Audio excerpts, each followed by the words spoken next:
Bienvenue sur Spatule Bro, on se retrouve aujourd'hui pour une petite review suite au retour de la publication hebdomadaire des chapitres de One Piece. Aujourd'hui on s'attaque au chapitre 1062, disponible légalement et gratuitement sur l'application Manga Plus de la Shueisha et sur le site Glénamax de Glénat, si je ne dis pas de bêtises, en français. Bon, alors dans ce chapitre, qui est plutôt sympathique, mais il n'y a pas de quoi non plus s'exploser le crâne dessus, hein, c'est un chapitre où on commence à découvrir gentiment le nouvel environnement, hein, c'est un peu comme à chaque fois les nouveaux arcs de One Piece, il y a toujours quelques chapitres où il ne se passe pas forcément énormément de choses, mais on se contente de découvrir ce nouvel environnement et de croiser des nouveaux personnages qui auront leur importance dans la suite de l'arc. Là, c'est le cas, on découvre un peu comment fonctionne l'île d'Egghead, si je dis pas de bêtises, où Vegapunk tient son laboratoire, top secret ou je sais pas quoi là. On découvre aussi que la plupart des théories suite au chapitre précédent était bel et bien juste, hein, ça n'arrive pas si souvent, hein, on a bien compris que la jeune femme qui s'est présentée comme étant Vegapunk n'est pas tout à fait Vegapunk, mais est l'un de ses avatars, si on a bien compris. C'est pour ça qu'on voyait un 02 sur sa combinaison. Donc, on a aussi la révélation en fin de chapitre, mais je vais en parler tout de suite, qu'en fait, Vegapunk, bon, on va pas y aller par quatre chemins, c'est un genre de Pain. Non, parce que j'ai vu personne en parler de ça, mais c'est un genre de Pain. Le mec, il est quelque part planqué et il se divise en 6 entités distinctes. Chacun avec a priori une caractéristique différente. Je suis désolé, c'est Pain. Voilà, en plus il vit dans une base cachée. Il vit dans une base cachée. Bon, hein, c'est Pain, je suis désolé. Non, mais là je troll. Mais bon, c'est un délire à la Pain, quoi. Bon, on apprend ça. Et donc apparemment, on va voir plein de nouveaux personnages, une fois de plus. On voit du côté de Luffy, Jinbei, Chopper et Bonnet, si je dis pas de bêtises, qui découvrent un peu comment ça fonctionne. On voit que Vegapunk a conçu des hologrammes et des gants pour interagir avec des hologrammes. Donc, en plus, elle dit un truc bizarre, elle dit « Ouais, Skygull », parce qu'on voit une deuxième Vegapunk, elle gueule, ou il gueule, je sais pas comment dire. Il gueule parce que ouais, j'invente plein de trucs super, mais il n'y a pas de technicien assez bien formé pour les construire en masse.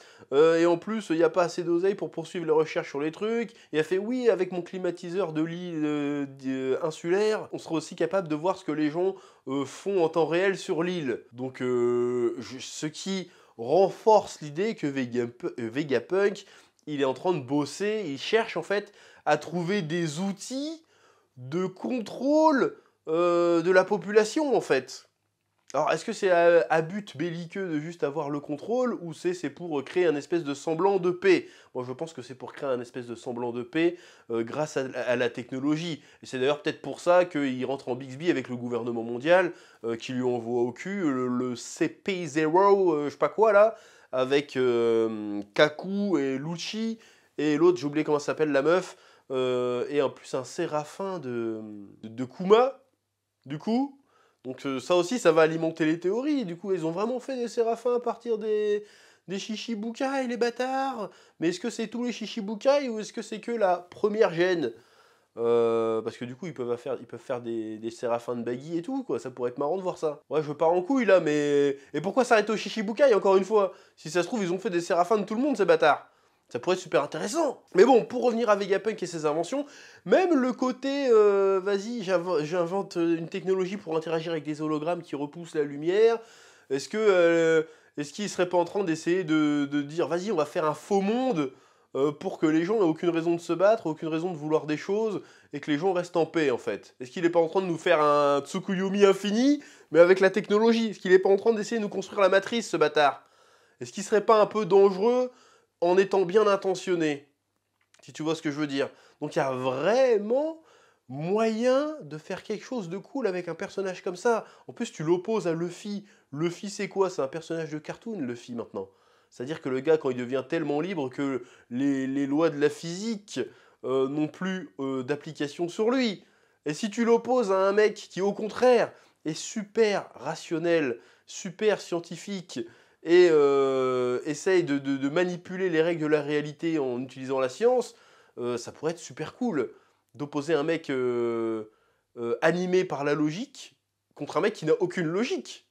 Et finalement, laquelle est la vraie liberté, tu vois? Parce que finalement, quand tu es vraiment libre, est-ce que tu as besoin de... Est-ce que les règles de la logique s'appliquent à toi, si tu veux? Bah non, parce que tu es tellement libre que il n'y a plus aucune règle. Alors que finalement, quand tu essayes d'atteindre la liberté ultime par la logique, bah tu es toujours soumis aux règles de la science, de la nature, de tout ça. Donc si c'est vers là qu'on va, je trouve que ça peut être super intéressant comme propos. Mais encore une fois, pour l'instant, on n'en sait rien. Pour l'instant, je te tire des plans sur la comète.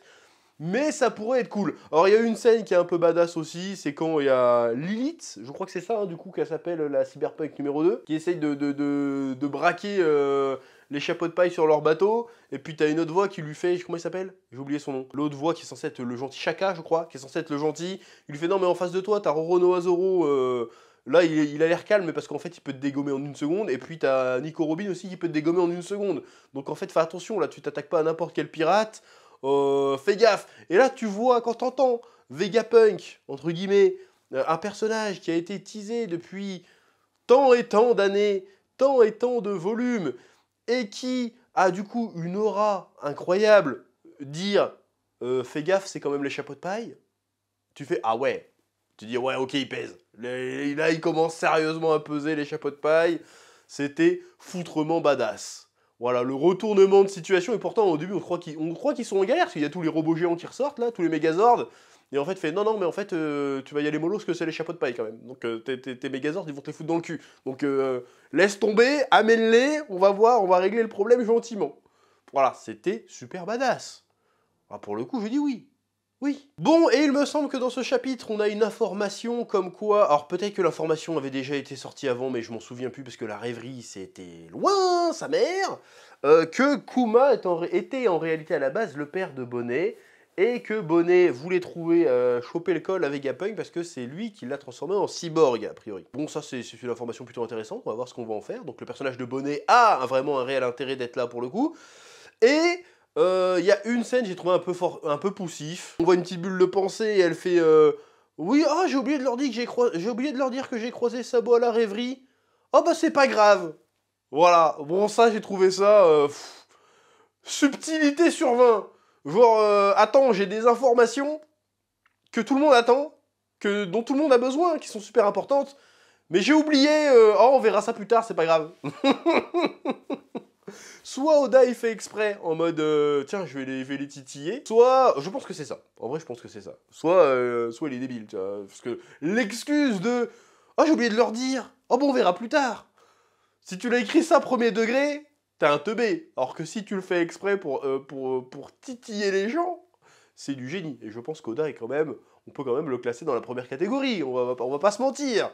Il est bon le bâtard, il est bon. Donc je pense qu'il a fait exprès, mais quand même, c'est un peu gros. Hey, j'ai les révélations, mais je vais pas le dire tout de suite. On va attendre 58 chapitres, et après on saura ce qui s'est passé avec Sabo pour de vrai.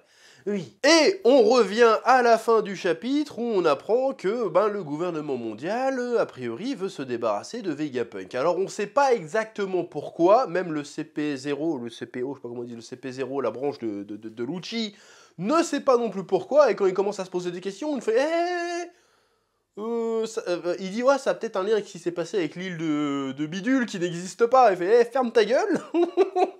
Tu vas nous attirer des problèmes. Donc pose pas de questions, accomplis la mission et tais-toi, parce que là c'est chaud. En plus on y va avec un séraphin, donc en plus il a un motif bizarre. Après les séraphins jusqu'à présent on les a pas vus en entier, mais il a un motif étoilé un peu chelou sur la tronche, le séraphin de Kuma. Alors est-ce que du coup c'est Vegapunk qui les a construits? Je crois qu'ils avaient dit que c'était Vegapunk qui les a conçus. Hein. Je crois qu'il l'avait dit. Hein. Donc là je dis de la merde très probablement. En tout cas ça va être intéressant de voir tout ça. Parce que si Vegapunk n'est plus dans les bonnes grâces du gouvernement, bon, c'est peut-être un futur allié de Luffy ou un ennemi supplémentaire. En tout cas, le Vegapunk, il sait des choses. Donc, ce serait pas mal que de commencer à lâcher 2-3 infos, là, Oda, là. Parce que là, il y a beaucoup de personnages qui savent des choses qui sont au premier plan, là. Donc il va falloir balancer les dossiers à un moment donné. On mérite la merde. En plus, on est censé être dans la dernière saga. Il va falloir allonger les révélations, la bordel de merde. Enfin bref, chapitre très sympa qui soulève plein de questions. Comme d'habitude, très curieux de voir où il va nous emmener. en espérant que ça redevienne pas giga brouillon comme toute la partie Onigashima, tout ça, parce que bon, voilà.